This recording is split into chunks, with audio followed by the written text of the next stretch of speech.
Meu nome é Josefa Paixão de Santana. Eu nasci em Lagarto, interior do estado de Sergipe, no ano de 1937, quase 1938, porque eu nasci no dia, fui registrada, aliás, no dia 27 de dezembro.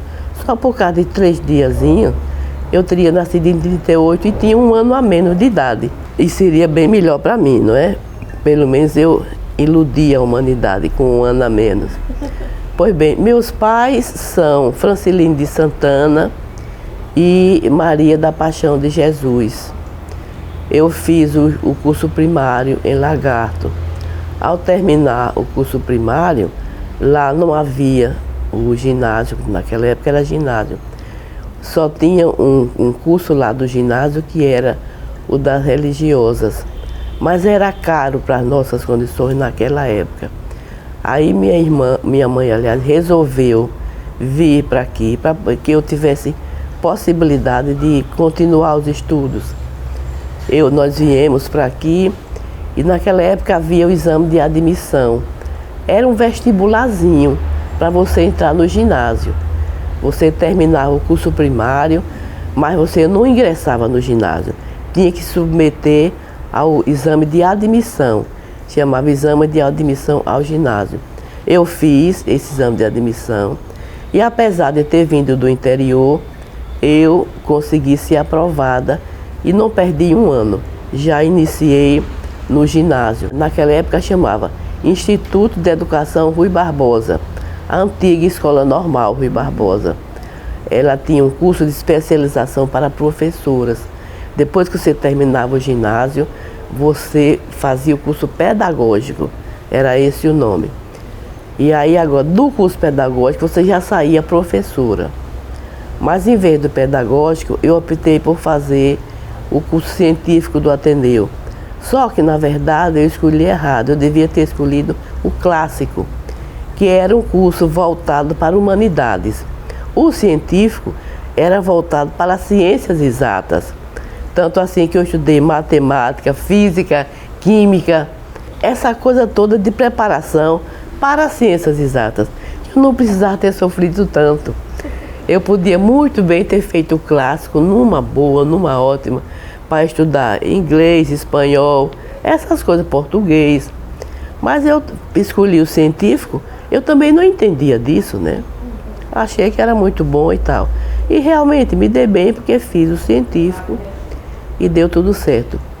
Aí então, quando eu completei 18 anos, abri um concurso público para o Estado.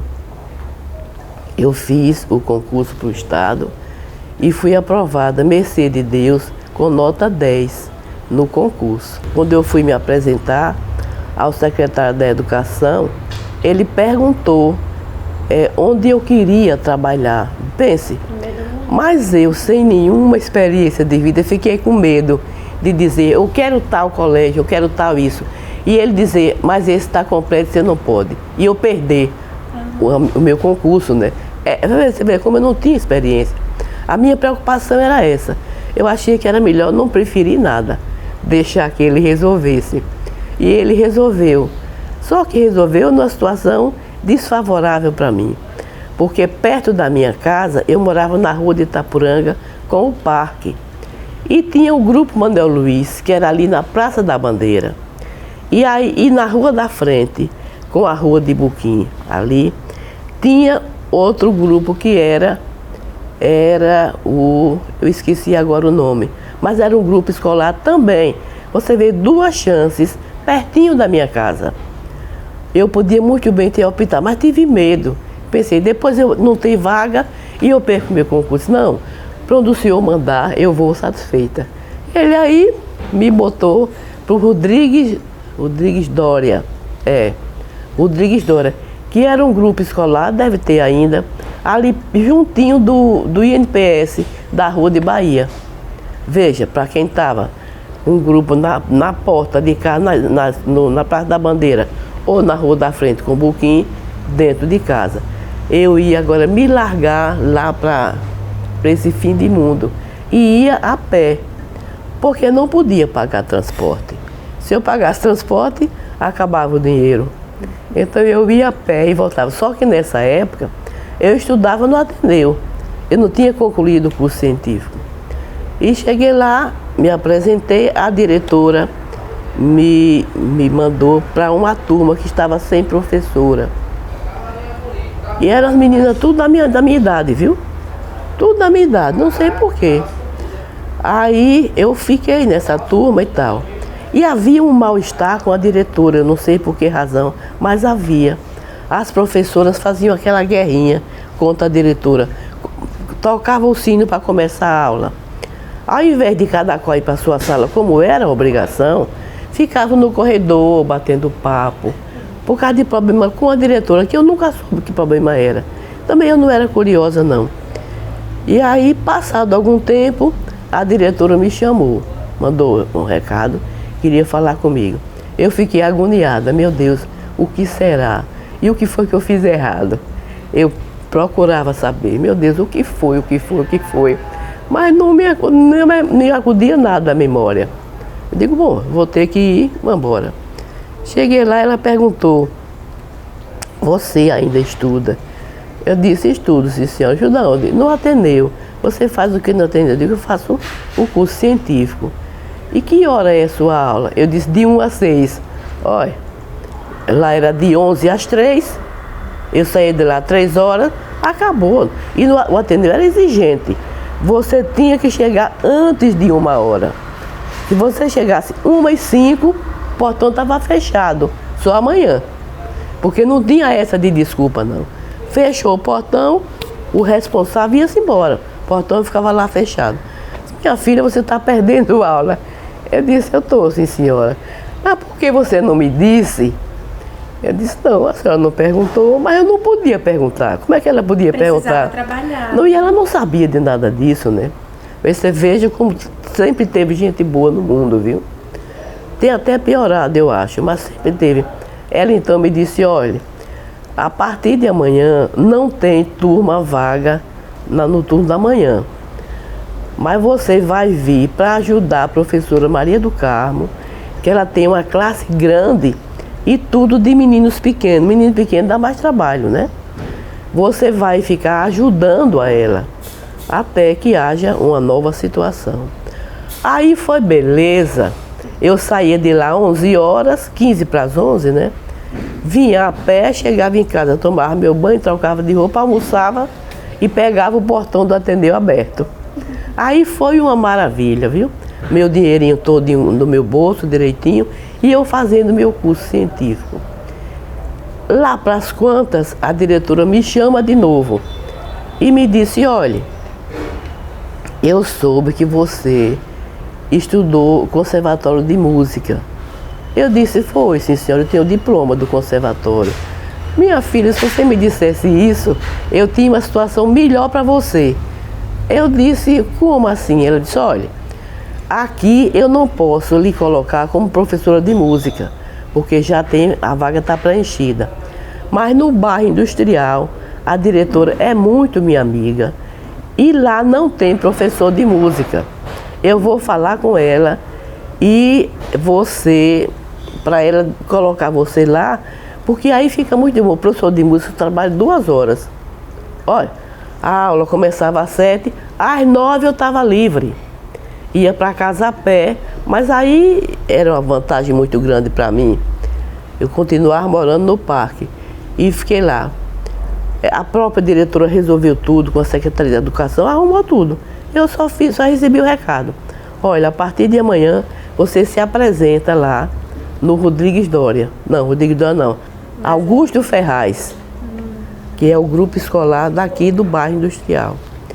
Eu fiquei aí, lá para as quantas surgiu um curso, porque estavam criando uma repartição nova aqui, que era a campanha de erradicação de malária do Ministério da Saúde. E tinha uma colega minha de Ateneu que morava na rua de Siriri com Itapuranga. A repartição era Itapuranga com Siriri. E essa colega era muito minha amiga. Ela foi que me disse, olha, vai ter um concurso para repartição nova. Eu já me inscrevi. Você vai se inscrever também? Eu aí digo, tá certo, fui e passei no concurso. A colega também passou. Aí fiquei trabalhando. Aí, a essa altura, meu salário foi lá para cima, né? Porque pagava muito melhor do que pagava o Estado. Aí, então, eu passei nesse concurso. Mas para ter o emprego, tinha que fazer um estágio em Maceió. Aí eu digo, pronto, e agora? Perdeu de cá, não queria, porque era muito dinheiro em relação ao Estado, viu? Era muito dinheiro. Aí eu fui falar com a diretora para dizer que eu estava pretendendo isso e que eu ia falar com o secretário de Educação para ele me autorizar a ir fazer o curso. Porque se não passasse no curso, não tinha nada feito, viu? Então eu precisava de autorização. A diretora me disse, olha, não se envolva com isso, porque você não consegue. Mas eu vou resolver isso. Tá vendo? Dona Luzinete, moça de Deus, se já morreu, Deus tome conta da alma dela. A outra era Dona Jéssica, que Deus tome conta dela também, se já morreu, que eu não tive mais notícia. Pois bem, ela foi e conseguiu. Agora ela disse assim, agora você faz o seguinte, vê se consegue uma colega sua que queira ficar no seu lugar enquanto você faz o curso. Coincidentemente, tinha uma colega do grupo lá, do Ferraz, que tinha feito conservatório junto comigo. Aí fui falar com ela, né? E não era do meu turno, se fosse do mesmo turno não podia, né? Aí eu falei, ela disse, não tem problema não, pode ir que eu fico no seu lugar. Aí eu combinei de dar, o tempo que eu passasse lá, eu dava meu salário a ela. Eu combinei, fui eu que combinei, não foi ela que exigiu não. Pois bem, fiz o curso, consegui ser aprovada, aí voltei empregada, né? Aí minha filha fiquei milionária, porque eu tinha o salário da repartição, que era muito do bom, e tinha o salário do Estado. E naquela época não tinha proibição de acumular os dois. Eu fiquei trabalhando aqui, depois teve ainda um entreverozinho, porque o diretor da repartição da malária daqui, da campanha da educação, inventou que tinha aqui uma pessoa para Petrolândia. Petrolândia é a fronteira de Pernambuco com a Bahia, no fim do mundo. E quem passasse no concurso tinha que ir para esse lugar. Mas esse concurso que vagou era de educadora sanitária, ganhava muito mais do que eu ganhava como funcionário da repartição. Eu digo, bom, e a conversa era essa, que se não fosse fazer o curso, perdi o emprego. Pense, eu perdi o emprego. Pois bem, aí eu fui fazer o curso, dessa feita em João Pessoa, passei no curso direitinho e comecei a trabalhar aqui. Mas a essa altura, a orientadora do curso lá percebeu que eu tinha algum problema, né? Eu nunca disse nada dela, que eu não era maluca de dizer, né? Que a repartição aqui é pessoal antigo, fazia uma restrição desgraçada, porque além de eu ser jovem, eu ia ocupar o lugar da doutora Cássia, que Deus deu descanso eterno também. Mas a doutora Cássia era rica, formada, entendeu? E tal. Todo mundo achava que para ela estava ótimo, mas para mim não. Eu não era formada, não era rica. Inclusive, me forçaram a fazer um requerimento pedindo demissão do cargo, viu? Que eu já tinha. Eu só faltei enlouquecer. Meu Deus, como é que eu faço? Mas se não fizesse o requerimento, perdia o emprego, pense, digo, vou ter que fazer. Mas Deus me deu uma iluminação, que eu fiz o concurso, eu fiz o requerimento, dizendo que estava pedindo demissão, em razão da repartição ter me obrigado a isso, para poder eu não perder o meu cargo que eu tinha na repartição. Aí, tudo muito bem. Veio então, as coisas de Deus não adianta, viu? Veio uma lei nova, amparando todo o pessoal contratado naquela época. Eu estava amparada por uma lei definitiva. E agora? Eu fui na colega onde dava entrada o requerimento. Minha filha, eu não quero mais naquele requerimento. Porque surgiu esta lei. Como nós soubemos, porque um colega nosso era irmão de outro, que foi amparado por essa lei. E ele veio correndo de lá do correio, aflito, avisar o irmão. Nós estávamos todos juntos, né? Ficamos sabendo. E agora, eu fui no Ministério do Trabalho e levei o requerimento, que eu tinha a cópia. O Ministério do Trabalho disse, olha, dê um jeito de você receber o requerimento de volta. Mas se você não receber, não se preocupe, que com esse requerimento você será reintegrada. Eu digo, meu Deus que me iluminou, né? Deus me iluminou.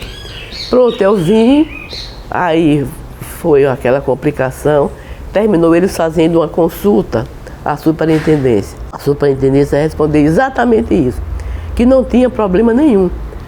Fazia nova anotação na carteira de trabalho, né? É só fazer a nova anotação e pronto. Foi assim que eu permaneci nesse cargo, viu?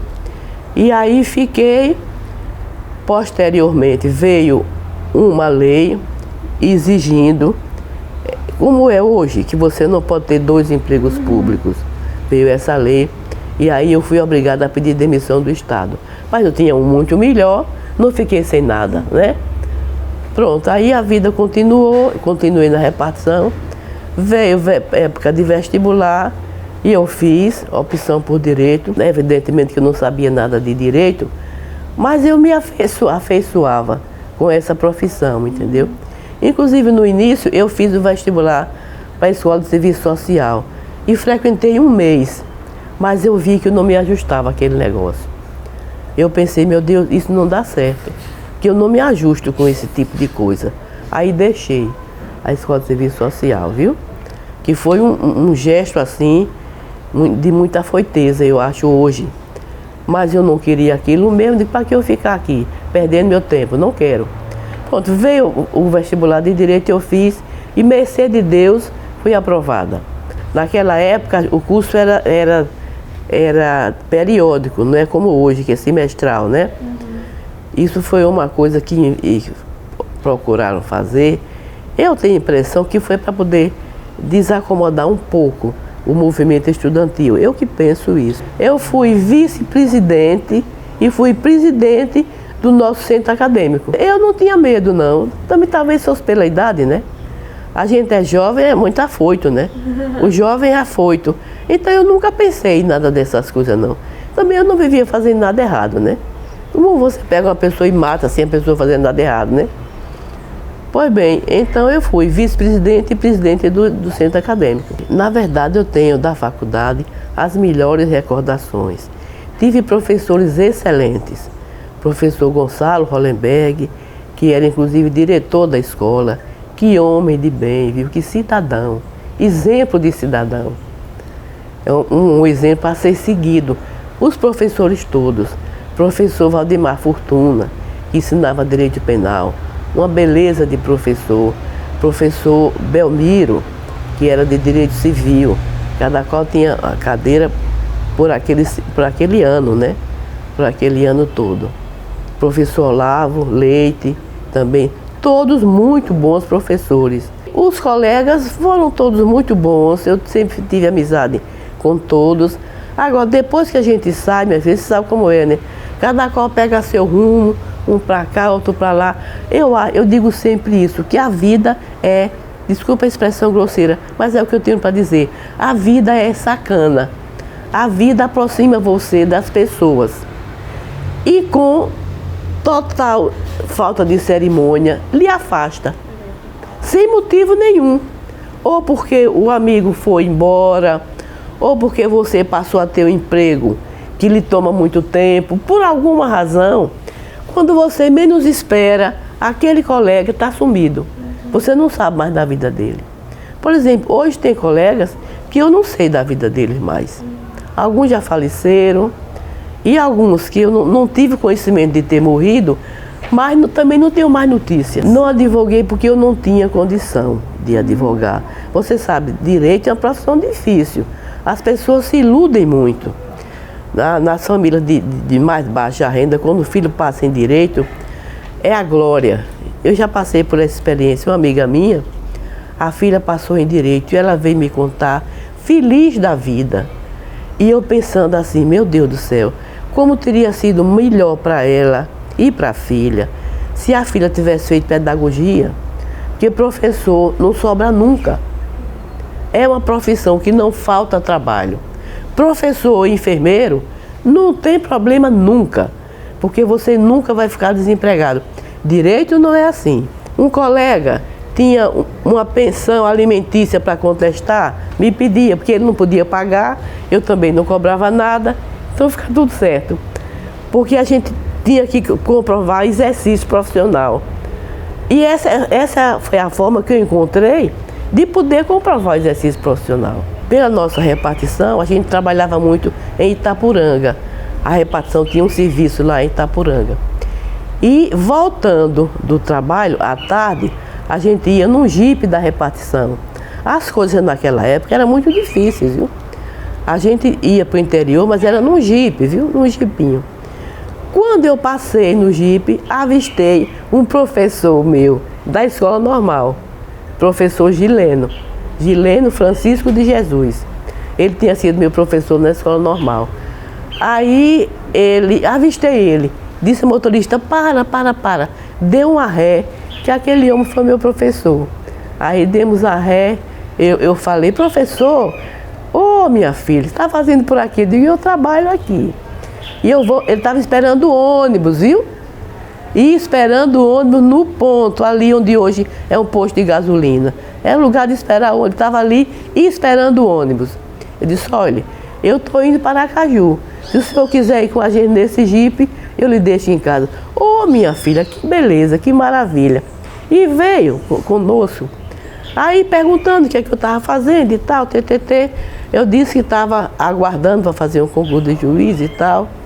Ele disse, olha, pois eu vou lhe oferecer um trabalho para você fazer um júri em Salgado. Aí eu pensei, eu não posso recusar, porque é uma chance, né? Minha filha, que causa? 2 cidadãos se desentenderam e um furou o outro de faca. O homem tinha a cicatriz aqui, viu? Por conta disso, ele que fez? Tinha uma estrada que o outro passava. Ele subiu numa árvore e ficou lá de plantão. Levou comida, água e ficou lá de plantão, esperando que o outro passasse. Quando o outro passou, ele de cima para baixo, errava a pontaria? Não errava. E ele não errou. O outro morreu ali. Foi este jurizinho, simplesinho, que o professor me ofereceu. Eu pensei, minha Nossa Senhora, mas não posso recusar isso? Onde eu vou achar outro para fazer, né? Eu sabia que aquilo me serviria na questão dos títulos, né? Que você tinha que apresentar para poder ser aproveitado. Digo, não posso, e se eu perder essa chance? Quem vai me convidar mais? Não vai. Aí aceitei, peguei o processo, li, reli, estudei. Quando chegou no júri, o homem pobre, coitado, mas tinha um gênio ruim, né? Aí, durante o júri, eu pedi licença ao juiz para ele tirar a camisa, para mostrar a cicatriz aos jurados. Porque eu sabia que aquilo ia pesar, né? Ia, no mínimo, dar uma aliviadazinha para ele. Pois, olha, o juiz permitiu, naturalmente, que fazia parte da defesa, né? E ele mostrou, eu digo, olha, tá vendo? Não foi à toa que esse homem cometeu um desatino. Tá aí, o corpo dele é a prova disso, do que aconteceu, do que ele sofreu. Ele é um homem rude, ele não é um intelectual, homem rude. Passou por um negócio desse, ficou marcado e cometeu esse desatino. Minha filha sabia que eu consegui absolver o homem? Consegui. Consegui absolver o homem. E ainda mais de graça, de graça. Aconteceu que depois disso, chegou o homem com 2 garrafas de mel de abelha, de lá da propriedadezinha dele, viu? Era o que ele tinha, coitado. Mas o juiz, tão rigoroso, que não aceitou o mel. Veja, uma garrafa de mel não corrompe ninguém, né, minha gente? Não corrompe. Mas ele era tão rigoroso. Esse professor, que era agora juiz, tinha sido padre. Ele foi padre Gileno. Pois bem, ele era tão rigoroso Quando eu vejo essa história, essas corrupção toda, esse negócio, eu me lembro dessas passagens. Ele recusou o meu, eu recebi o meu, contente. Ele não recebeu dele, mas aí eu pensei, minha Nossa Senhora, esse pobre desse homem vai sair daqui arrasado. Vim com um presente para dar à pessoa e a pessoa não aceitar. Ele não entende disso, e não entende mesmo, né? A pessoa vem lhe dar um presente, não quero. Eu disse, olha, é o seguinte, o doutor não pode receber por causa da profissão dele, que ele é juiz. Mas eu não sou juiz. Eu posso receber e aceito sua garrafa de mel com muito prazer. E aí recebi a garrafa de mel dele e ele foi embora naturalmente feliz, né? Que não voltou humilhado com a garrafinha na mão, né? Eu recebi, digo, me dá a garrafa de mel. Eu não me corrompo com essa garrafa de mel. Mas as coisas eram muito rigorosas, viu? Era assim. Mas acontece que o funilzinho para chegar a juiz é pequenininho, viu? Não entra todo mundo, não. Observe que não é assim. Continuei na mesma repartição. Inclusive eu fiz nesse espaço, veio uma bolsa de estudo. A bolsa era o dobro do meu salário. Eu ia perder essa chance? Eu não ia perder. Só que a minha profissão não tinha nada a ver com essa bolsa. Não tinha. Eu era da saúde pública, mas a minha formação era direito. Tinha nada a ver com saúde pública. Mas eu fui, deixaram e eu fui. E fiquei lá juntando meu dinheirinho, porque era regime de internato. Não tinha despesa com coisa nenhuma. Era só juntando o dinheiro. Foi uma maravilha. Mas aconteceu que lá na escola, a escola me convidou para ensinar sociologia, que tinha cadeira lá. Olha, pense, um salário, minha filha. Aí eu perdi o juízo, viu?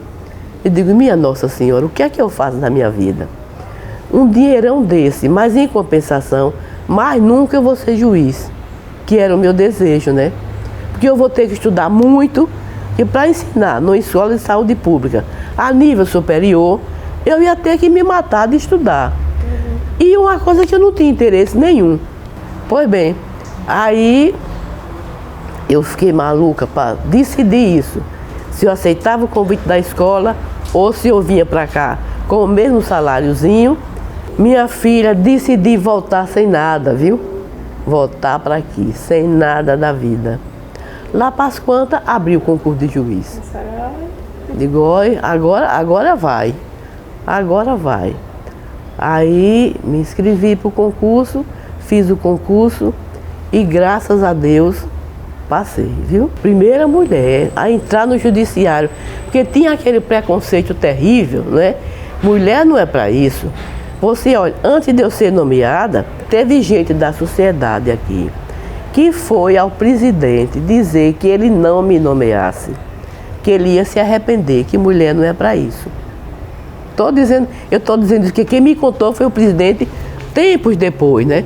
Tempos depois ele me contou. E eu respondi que o tempo é quem ia dizer.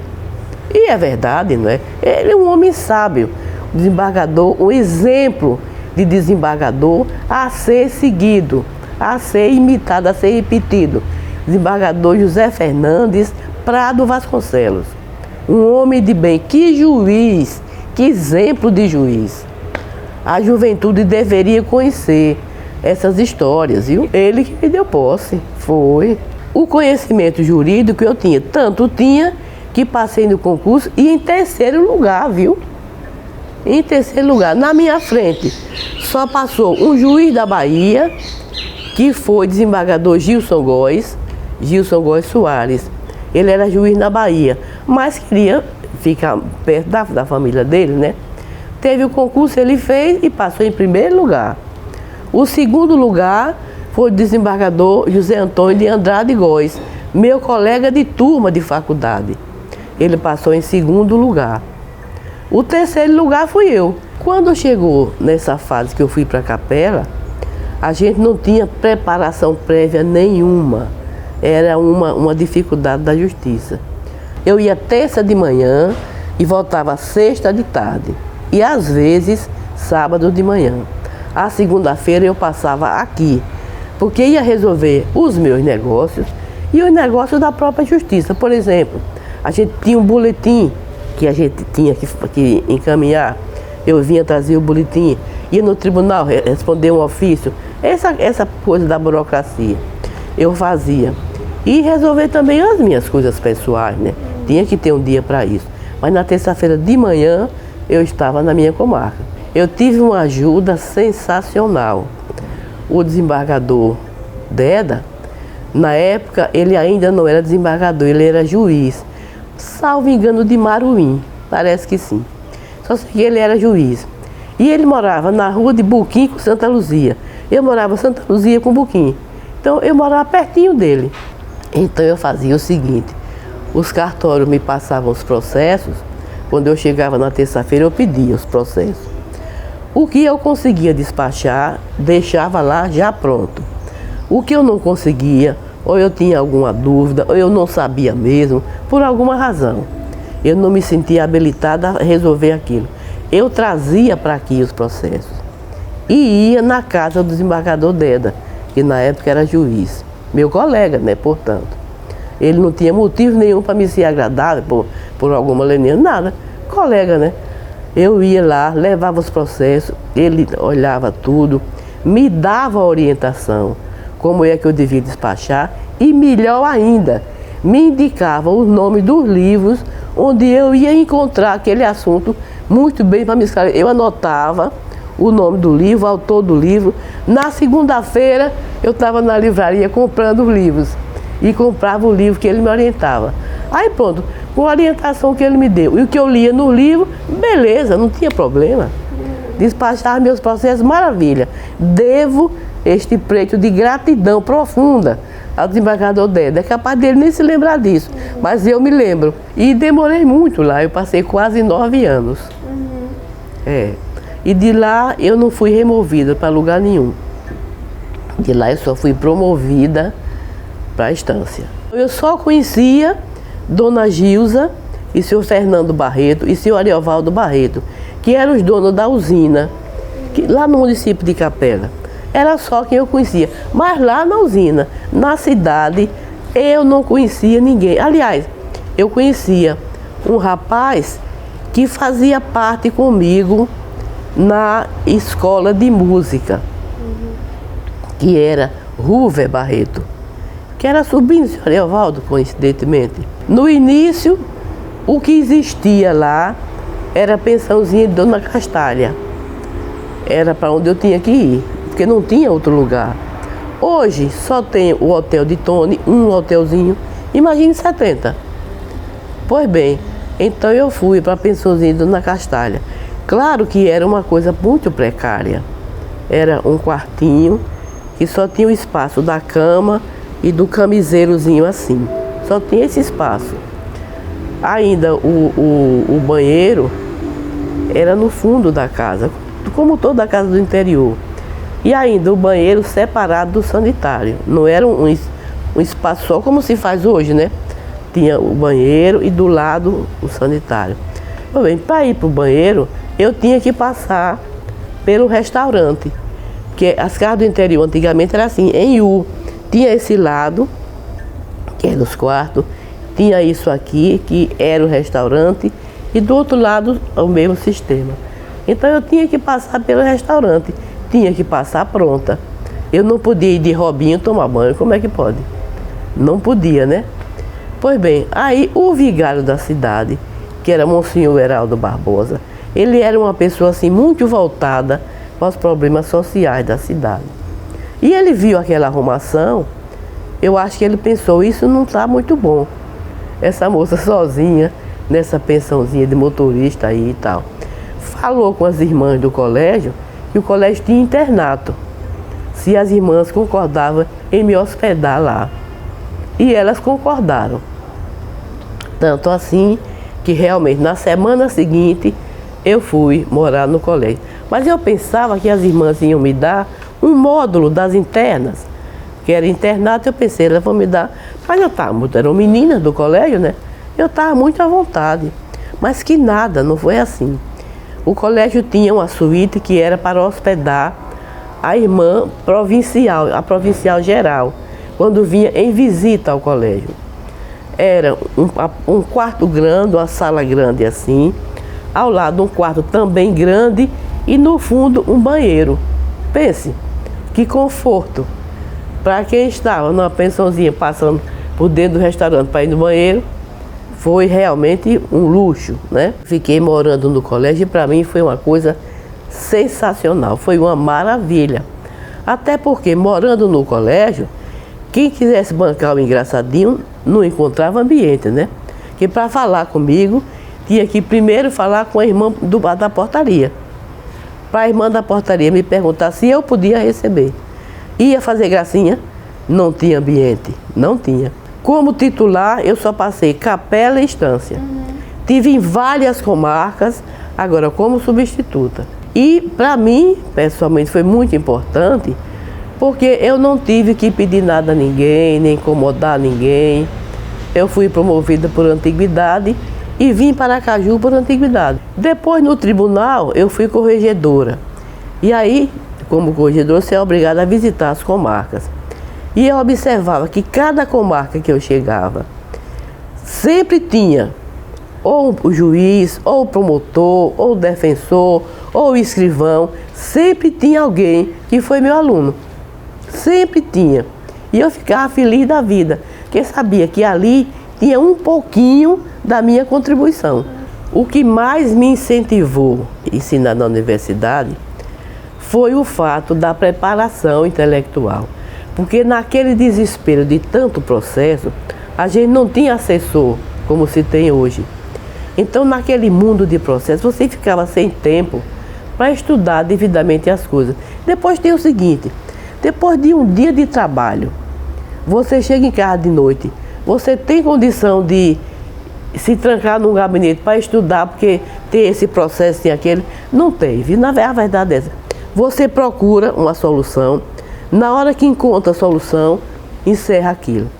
Na universidade, eu tinha a obrigação de conhecer a matéria, porque eu não sei futebol, eu não sei falar futebol. Então eu tinha que falar direito, eu não podia falar outra coisa, eu não sabia outra coisa, só sabia um pouco de direito. Então eu tinha a obrigação de toda noite jantar, tomar um banho, me trancar no gabinete para estudar determinada questão que eu ia dar aula. Com isso, eu ia me atualizando, né? E como? Isso foi muito importante para mim. E foi uma das razões de eu ter me interessado em ir para a universidade. E, de fato, eu notei que depois que eu estava ensinando, eu já estava despachando com mais facilidade. Me serviu muito a universidade, viu? Sem contar com a convivência com os meninos, que eu acho uma maravilha, viu? E eu me dava bem com eles. Nunca tive problema com os meninos, nunca tive. Ainda hoje, quando eu me encontro com um ex-aluno, é uma satisfação. No Tribunal de Justiça, que era no Parque, onde hoje é a Procuradoria do Estado, ali era o Tribunal de Justiça. Tinha uma sala que o tribunal cedeu para a gente se reunir como colega, não é? E era muito importante, porque a gente, quem tinha uma dúvida, falava, olha, eu estou com tal processo, assim, assim. Quem já tinha tido uma situação daqueles, eu tive um caso desse, e como você resolveu? Não, eu resolvi assim, assim e tal. Então você já ia aproveitando aquela experiência, que para nós era muito importante. Então toda segunda-feira de tarde, a gente se reunia nesta sala. Dessa reunião, lá para as quantas, surgiu a ideia de fundar uma associação, que foi a criação da AMASE. Na verdade, a aposentadoria me trouxe um problema muito grande, que foi o da ociosidade. Para mim foi problema. Muita gente acha que a aposentadoria é o céu, não é? Não foi para mim. Que eu sempre gostei muito do meu trabalho, sempre me dediquei ao meu trabalho, entendeu? Esse tempo que eu passei em Capela foi muito bom. Que eu empreguei meu tempo, empreguei utilmente. Eu estava me dedicando à educação do município. E eu tenho certeza que eu fiz um trabalho bom. Não fiz melhor porque as condições não são tão boas assim. Mas eu fiz, dentro do que eu podia, eu fiz um bom trabalho. Pois bem, agora, hoje em dia, eu estou acomodada com a minha aposentadoria, sabia? Eu gosto muito de ler, de ouvir música. Eu tenho diploma do Conservatório de Música, né? Eu já fiz parte de uma orquestra onde eu tocava violino, viu? Que é um instrumento difícil. Na orquestra eu tocava violino. E para tocar numa orquestra você tem que conhecer o instrumento. Senão não toca, né? Não sou dona de casa, não tenho pendor para isso. Entendeu? Até porque eu nunca fiz isso. Então eu não tenho assim, por exemplo, chegar em casa e desarrumar um guarda-roupa para arrumar de novo. Não já está arrumado? Deixa assim. Entendeu? Eu vou fazer outra coisa. Essas coisas. Gosto de ler, gosto de música, gosto de cinema. Gosto. As coisas que eu gosto. Um jantarzinho fora. Essas bobagens que todo mundo faz. Pelo fato de eu ter sido juíza lá quase 9 anos, os mais antigos me conheciam. Os mais jovens não me conheciam, mas os mais antigos me conheciam. Não sei se o então prefeito, ou conversando com os pais dele, ou com o pessoal da cidade, não sei. O fato é que um belo dia ele veio aqui me convidar para ser secretária de Educação. E eu estava absolutamente ociosa. Quando o prefeito me fez esse convite, eu achei que era a oportunidade de eu empregar o meu tempo utilmente. Algumas pessoas da minha família acharam que aquilo era um horror, que tal, que eu não devia me envolver com isso, porque política é isso. Minha gente, eu não vou me envolver com política. Eu vou ser secretária de Educação. Tem nada a ver com política. Ah, mas tem o prefeito. O prefeito pode fazer o que comigo? Me obrigar a fazer coisa errada, ele não tem condição. E nem eu vou fazer. Então eu não vejo razão de ser disso. Eu acho que é a oportunidade de eu empregar utilmente o meu tempo que está ocioso. Eu não gostei da experiência seguinte. O prefeito começou a insistir comigo para eu me candidatar à sucessão dele. E eu, na verdade, não queria, viu? Eu não queria, não. Porque nunca tive vocação para a política. Eu não tinha vocação. Nunca tive nem tenho. Mas ele insistia tanto, eu digo, rapaz, tem tanta gente boa aí, escolhe uma pessoa da sua confiança. Desembargador mais não tem, pessoa de confiança é minha mãe e minha mulher, não podem, entendeu? A pessoa que pode é a senhora, e lá vai, lá vai. E eu terminei concordando. Mas não foi uma coisa que eu tivesse aceitado assim, feliz da vida. Eu aceitei por uma injunção. Mas Deus é sábio, sabe o que é bom e o que não é bom pra gente. Me tirou disso. E eu saí ilesa, graças a Deus. No mundo de hoje, eu diria que a coisa mais importante é a lisura, viu? É a lisura. Porque se você não tiver lisura, você tá complicada, viu? Tá complicada. Porque a sociedade acompanha os passos da justiça, viu? Acompanha direitinho. E aí, o que você faz de errado, por mais escondido que seja, vem à tona, viu? Não existe esconderijo. O juiz ou é juiz de verdade, ou então vai ter problemas. Hoje eu posso dizer isso, porque já saí, né? Já vivi a experiência, então eu posso dizer isso. Esta é a primeira condição, você ter lisura, ter seriedade no que faz. Depois disso, o seguinte, você precisa ter comedimento, viu? Não é só você dizer, não, a lei diz que é 10 anos de prisão, eu dou 10 anos de prisão. Não é assim, não é matemática. É apreciação das falhas humanas. Então você não pode agir matematicamente. Você tem que ter sensibilidade para analisar cada caso. Naturalmente, dentro da perspectiva da lei. Claro, se você não observar a lei, não tem nada a ver. Mas eu acho que se você tiver lisura, tiver sensibilidade na apreciação da lei, eu acho que você se dá bem. Às vezes o pessoal, os mais afoitos, mais novos, às vezes, entende que é, não, não é isso. Você, para ser juiz, não precisa ser um carrasco. Não precisa ser isso.